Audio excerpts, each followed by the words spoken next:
Hi! Hello! Welcome to జోష్‌కాశ్రీ studios. అందరూ ఎలా ఉన్నారండి? మనకి చాలా సార్లు అనిపిస్తూ ఉంటుంది. ఏమని? ఎందుకు ఈ జీవితం? నా జీవితంలోనే ప్రపంచంలో ఉన్న కష్టాలన్నీ నా జీవితంలోనే ఉన్నాయి. ఎందుకు ఈ బ్రతుకు?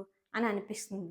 కొన్నిసార్లు మన చుట్టూ ఉండే వాళ్ళని చూసినప్పుడల్లా కూడా అనిపిస్తూ ఉంటుంది. ఏమనంటే, అబ్బా! వాళ్ళెంత బాగా ఉన్నారు. అబ్బా! వాళ్ళ జంట ఎంత అన్యోన్యంగా ఉన్నారు. వాళ్ళ ఫ్యామిలీలో అసలు గొడవలే ఉండవు. అలా అని మనం చూసి చాలా సార్లు భ్రమపడుతూ ఉంటాం. ఏ ఒక్కరి జీవితం కూడా పూల పంపు కాదు. ఏ ఒక్కరి లైఫ్ కూడా కష్టాలు, నష్టాలు, బాధలు లేకుండా గడవవు.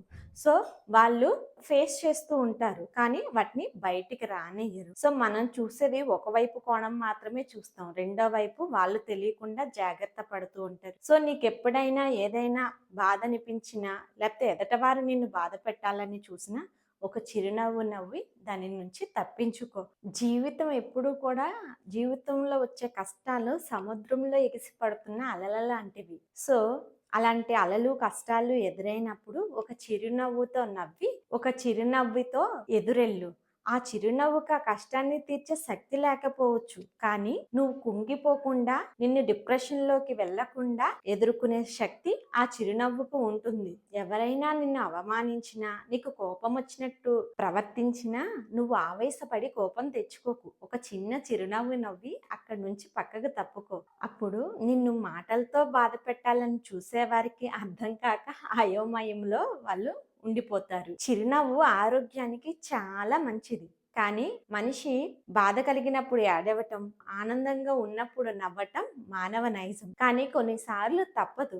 ఎందుకంటే మనకు బాధ కలిగినా కూడా మన చిరునవ్వును ప్రదర్శించడం వల్ల మనల్ని ఏడిపించాలి అనుకునే వాళ్ళకి నోట మాట రాకుండా ఉంటుంది.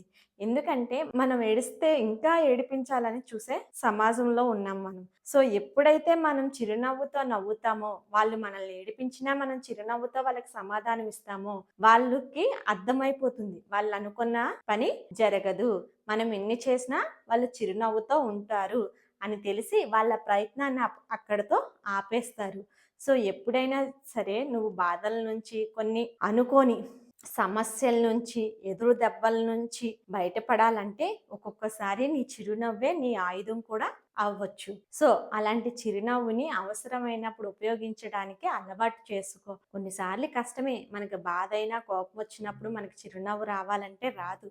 అది చాలా కష్టంతో కూడుకున్న పని. కానీ అలాంటి కష్టాన్ని కూడా మనం అలవర్చుకున్నామంటే కొన్నిసార్లు అదే మనకి చాలా అంటే చాలా ఉపయోగపడుతుంది. సో, చిన్నగా నవ్విన చిరునవ్వుకి కొండంత బాధని కూడా తుంచేసే శక్తి ఉంటుంది. చిరునవ్వు మనలోని కాన్ఫిడెన్స్‌ని పెంచుతుంది. మనలోని ధైర్యాన్ని పెంచుతుంది. సో, అలాంటి చిరునవ్వుని ఎప్పుడు ఎలా ఉపయోగించుకోవాలో నేర్చుకో. సో, చిరునవ్వుతో బ్రతకాలి, చిరంజీవిగా బ్రతకాలి, చిరునవ్వుతో బ్రతకాలి, చింత లేకుండా బ్రతకాలి. సో, కంటెంట్ నచ్చినట్లయితే వీడియోని లైక్ చేయండి, షేర్ చేయండి అండ్ కొత్తగా చూస్తున్న వాళ్ళు సబ్స్క్రైబ్ చేసుకోండి.